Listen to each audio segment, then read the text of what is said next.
Hey there, my name is Sophia. I work from home as a web designer, and life's been pretty good. My parents left me a decent inheritance, so I've been financially stable. My best friend, Lily, is quite a character. She's all about astrology and constantly reading star charts and horoscopes. I've never really believed in it, but she swears by it. One day, Lily came over all excited. "Sophia, you have to see this," she said, waving some papers around. "What's got you so hyped?" I asked, rolling my eyes a bit. "I did your natal chart and found your perfect match. His name is Matt, and he's absolutely your soulmate," she said, her eyes sparkling. I couldn't help but laugh. "All right, fine. I'll meet him, but if he's a weirdo, you owe me a drink." "Deal." She grinned, clapping her hands. So Lily arranged a meeting. I was feeling a bit skeptical but curious. When I finally met Matt, he turned out to be surprisingly normal. Tall, dark hair, nice smile, nothing like the disaster I had pictured. "Hey, I'm Matt," he said, extending his hand. "Sophia, so you're into astrology too?" I asked, trying to make conversation. He laughed, shaking his head. "Not really.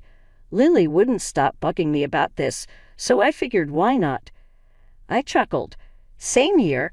I was half expecting some crystal ball guy. We ended up talking for hours. Turns out we have a lot in common. We both love hiking, we're into the same movies, and we even like the same weird food combinations. I started to think maybe there's something to this astrology thing after all. A few days later, we were texting nonstop. Matt seemed genuinely interested in getting to know me. He asked about my work, my hobbies, and my family. We kept seeing each other, and things got serious pretty fast. Matt is kind, funny, and seems genuinely interested in me. One night after a cozy dinner at his place, he took my hand. "Sophia, I know it's only been a few months, but I feel really connected to you. I don't want to rush things, but I can't see myself with anyone else," he said, looking into my eyes. I felt a flutter in my chest. "I feel the same way, Matt. You're everything I didn't know I was looking for." A few weeks later, we were officially a couple. Lily was over the moon. "I told you the stars don't lie," she exclaimed when I told her. As time went on, Matt and I got closer. We started talking about the future, and he brought up the idea of me moving in with him. It felt right, so I agreed. We were happy, and for once, everything felt perfect. Matt convinced me that investing my inheritance in our home was better than stocks. Life had been pretty smooth after I paid off his $200,000 mortgage. With the leftover money, I gave the house a facelift, new furniture, a fresh coat of paint, the works. We were settling in nicely. One afternoon, Matt's phone rang, and he answered it, looking concerned. "Mom, what's going on?" I could hear his mom's frantic voice on the other end, though I couldn't make out the words. Okay, calm down. We'll be there as soon as we can," Matt said, hanging up the phone. He turned to me, his face pale. "Dad's had a stroke. He's paralyzed on his left side. We need to go, Sophia." We packed quickly and hit the road. The drive was tense, with Matt gripping the wheel, barely saying a word. When we arrived at his parents' house, the place was in chaos. Susan, his mom, was in tears, and her back was acting up. "Matt, Sophia, thank God you're here." Susan cried out, her face streaked with tears. "Your father, he can't move or talk, and my sciatica, I can't do anything." After a long, exhausting visit to the hospital, we got the details. George, Matt's dad, was in bad shape. He couldn't move his left side and couldn't speak. It was heartbreaking to see him like that. Back at the house, we needed a plan. "We should think about a care facility," I suggested. "They can provide the best care for George." "No, he doesn't want that. He wants to be at home," Susan snapped, looking furious. I tried to keep my voice steady. "All right, what about hiring a nurse then? Someone who can be here around the clock." Susan shook her head, her eyes filling with tears again. We can't afford that. We're running out of money." Matt looked at me, clearly pleading. "Sophia, we have to do something. Mom can't handle this alone." I sighed, feeling the weight of the situation. "I can stay here for a while and help out. I work from home, so I can manage. It's not ideal, but we'll make it work." The next day, Matt and I set up a room for George downstairs to avoid the stairs. Susan hovered, barking out instructions and complaints. "This bed is too small. How is he supposed to be comfortable in this?" She grumbled. "It's what we have right now, Susan. We'll find something better soon." I said, my patience wearing thin. Finally, we got George settled and comfortable. It was a relief to see him resting, even though he couldn't express it. The next morning, Matt had to head back to our city for work. Once he left, reality hit hard. I was determined to help George recover and support the family, no matter how hard it got. Living with Matt's parents was a grind. Susan's sciatica kept her stuck in her chair, leaving me to take care of George and the whole house. She didn't lift a finger and always had something to complain about. "Sophia, this soup is too salty," Susan grumbled one evening as I served dinner. "It's the same recipe I always use, Susan," I replied, trying to keep my cool. "Doesn't look like it, and you're always on that computer. You should be taking care of us, not just sitting around," she added sharply. I took a deep breath. "I'm working, Susan. I need to keep my job to help with the expenses here." "Work? It looks like you're just goofing off on that thing," she muttered, rolling her eyes. Swallowing my frustration, I went to check on George. He couldn't speak, but his eyes followed me, showing silent gratitude. It was tough seeing him like this, but I was determined to help him improve. "I'll give you a massage now, George," I said softly, setting up the massage table. He blinked slowly, a small sign that he understood. I had recently finished a course in massage therapy to better care for him. As I worked on his muscles, he seemed to relax a bit. It was the only time he looked somewhat comfortable. A couple of months passed this way. Every day was a struggle to balance work and caregiving with Susan's constant complaints in the background. Finally, after months of this routine, Susan's sciatica improved enough that she decided to visit Matt for a few months. "Sophia, I'm going to stay with Matt for a while. I need a break from this place," she announced one morning. I felt a huge weight lift off my shoulders. "That's great, Susan. I'm sure it will be good for you." As she packed her bags, I couldn't help but feel a sense of freedom creeping in. It would be just George and me, and I could finally set my own routine without her constant nagging. The day Susan left, I felt like I could breathe again.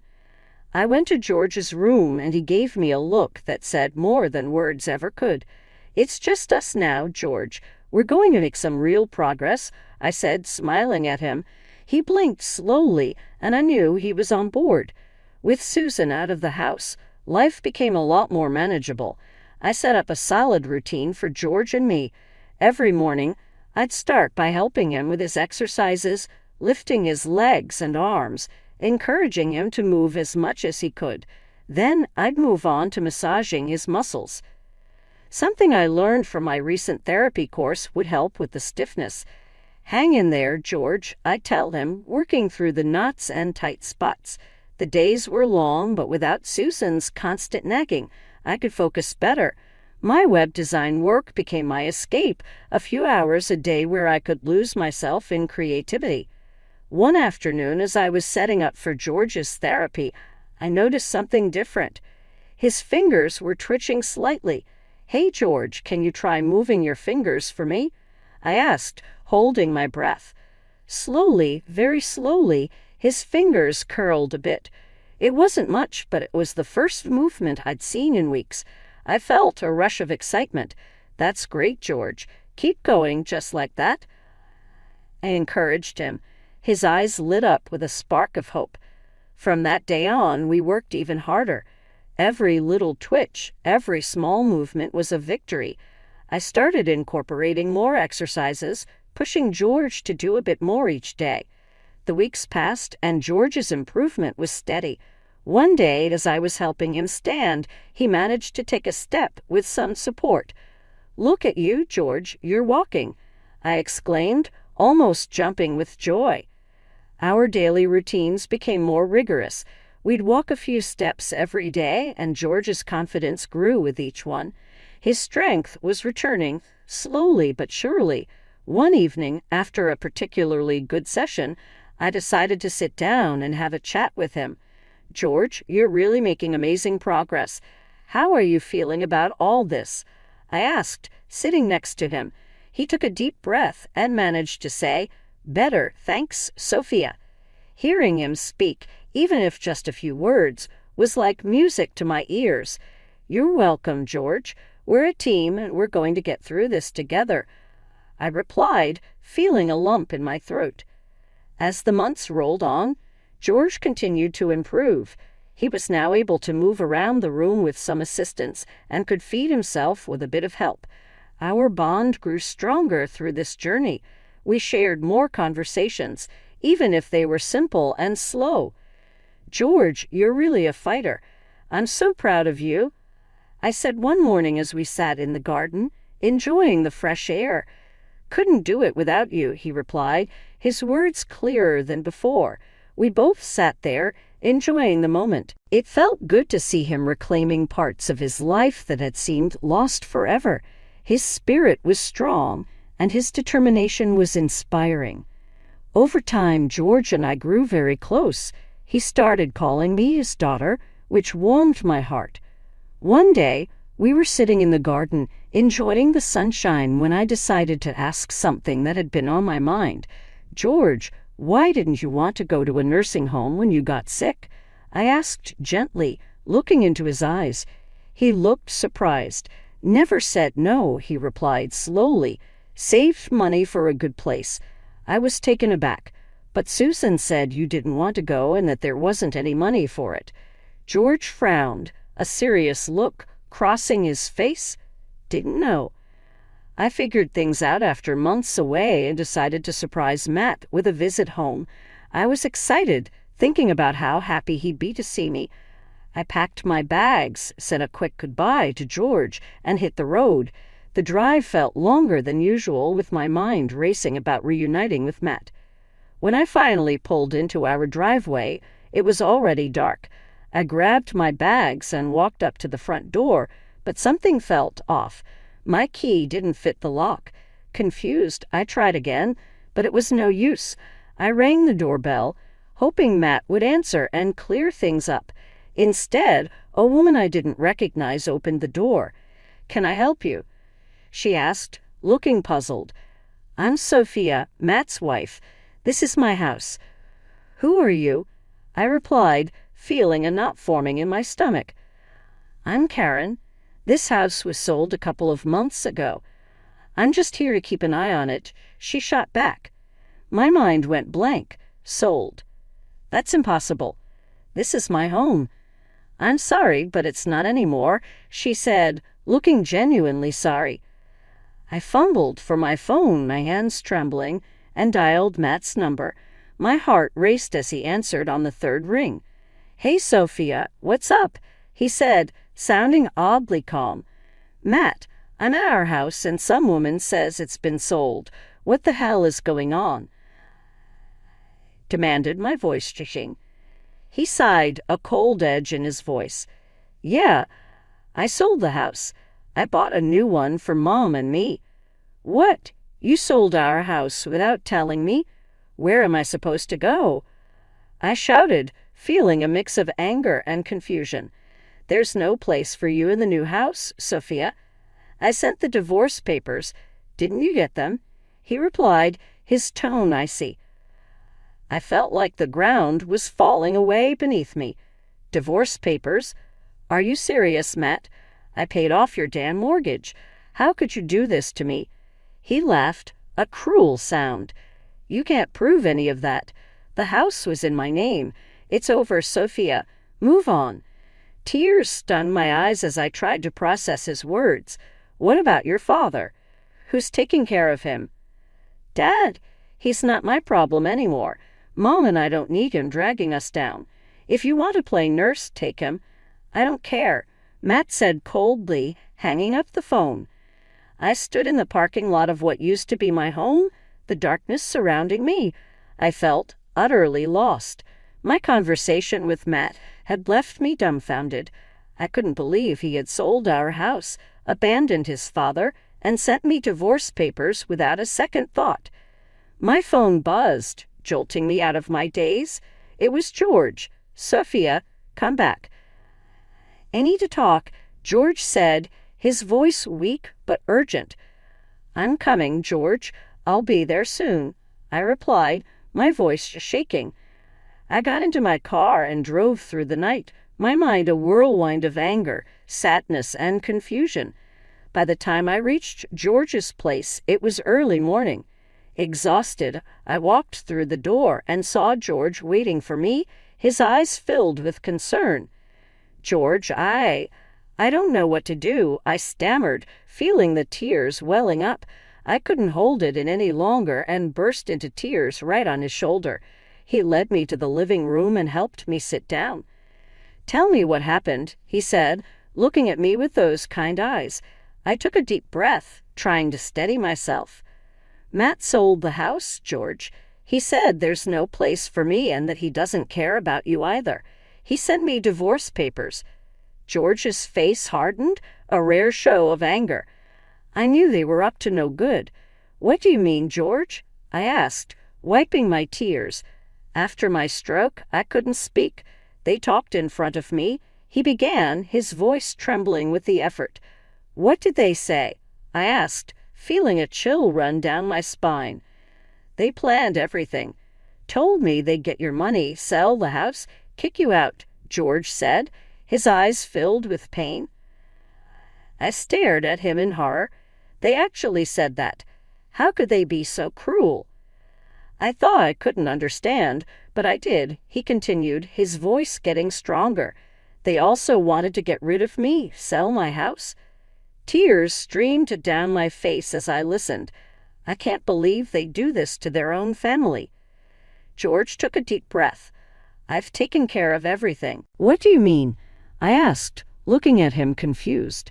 He reached into his pocket and pulled out a set of keys, handing them to me.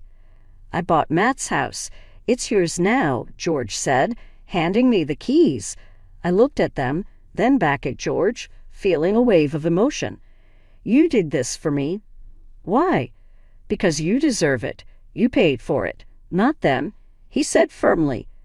I burst into tears, but this time they were tears of happiness and relief. "Thank you, George. I don't know what to say." As I sat there, holding the keys to my new home, I felt a mix of gratitude and determination. George had given me a second chance, and I was not going to let Matt and Susan's betrayal break me.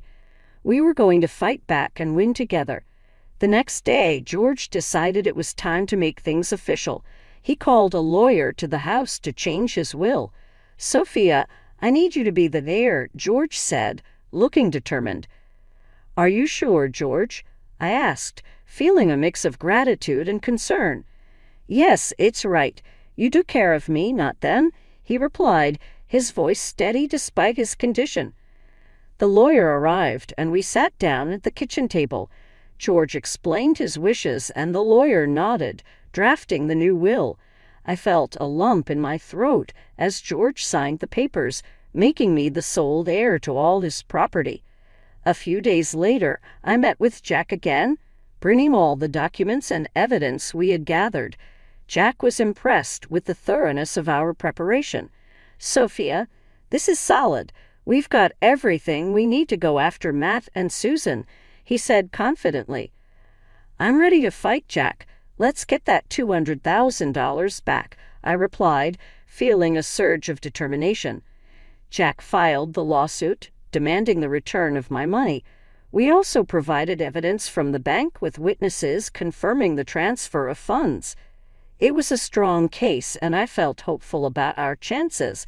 A few days later, there was a knock on my door. I opened it to find Matt and Susan standing there, looking desperate. "Sophia, we need to talk," Matt said, his voice shaky. I crossed my arms and glared at them. "What do you want?" "Please, Sophia, we're sorry. We didn't mean for things to go this far," Susan said, her voice trembling. "Sorry. You two planned this from the start. You lied, stole my money, and tried to kick me out." I shot back, feeling my anger rise. "Sophia, please, let's work something out. We don't want to go to court," Matt pleaded, his face pale. I shook my head, my voice cold. "I don't want anything to do with people like you.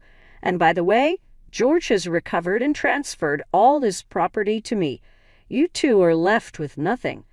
Matt's face turned ghostly white, and Susan's eyes widened in shock. She fainted right there on my doorstep. Matt just stood there, speechless.